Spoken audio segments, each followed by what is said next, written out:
एक छोटे से बालक थे जिनका नाम था धन्ना जाट।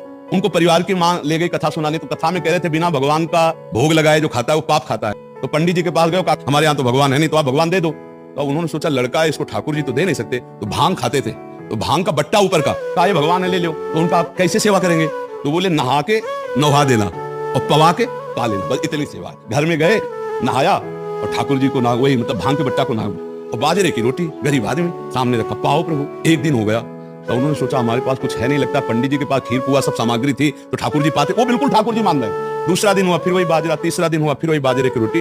तो वो रो रो करके ऐसे भांग का बट्टा पकड़ा, कहने लगे प्रभु हमारे पास नहीं है कि हम तुम्हें खीर पूरी पुआ पवा सके। और गुरु जी ने कहा बिना पवाए पाना नहीं, अगर आप नहीं पाओगे तो हम चाहे मर जाए लेकिन नहीं पाएंगे।